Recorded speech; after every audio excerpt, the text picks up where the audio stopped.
la France répudiera sans regret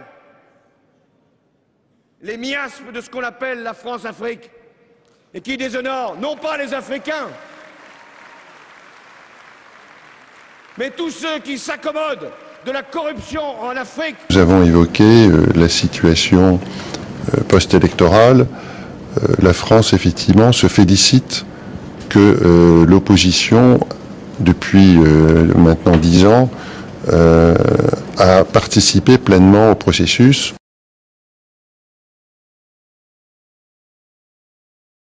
De toute façon, l'opposition sera présente au Parlement, ce qui est un progrès très positif par rapport à un Parlement monocolore. Il y a la France, il y a l'Afrique, et il y a la relation que la France et l'Afrique doivent avoir.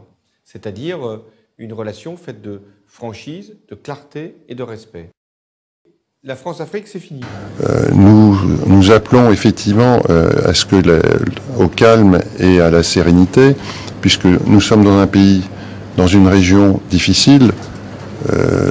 Djibouti est indispensable. Oui, nous pouvons avoir des intérêts économiques, mais nous ne ferons pas une diplomatie qui serait celle de nos intérêts économiques. Il est important que le calme prévale. Le temps où c'est la France qui vient faire des opérations de police ou de gendarmerie en Afrique est terminé. La France-Afrique, c'est fini. Il faut savoir qu'effectivement, l'ambassade, ainsi que d'autres ambassades amies, ont participé au processus des élections en regardant, notamment à Djibouti-Ville, parce que ça nous semblait important. Je ne suis pas là pour être l'arbitre, le juge.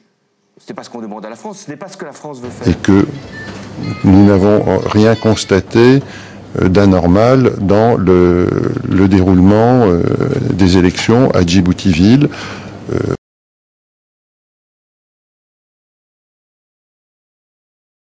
Les temps ont changé.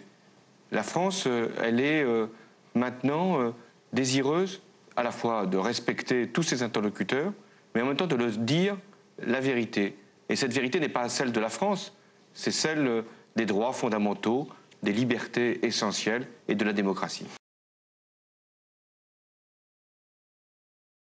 Nous avons eu accès au centre de vote sans difficulté.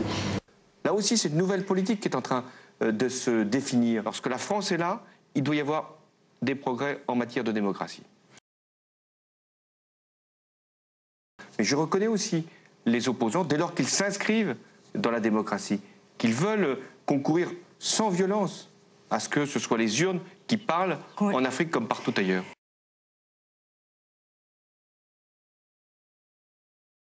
Vous évoquez la France-Afrique, hein, celle des réseaux obscurs entre Paris et le continent noir. Alors où est la rupture réellement? C'est quand il y a un opposant qui est détenu, lorsqu'il y a une liberté qui est entravée, lorsqu'il y a un certain nombre de manifestations qui sont interdites ou qui sont réprimées, je leur dis. Je rencontre les chefs d'État africains, je leur dis ce que j'ai à leur dire.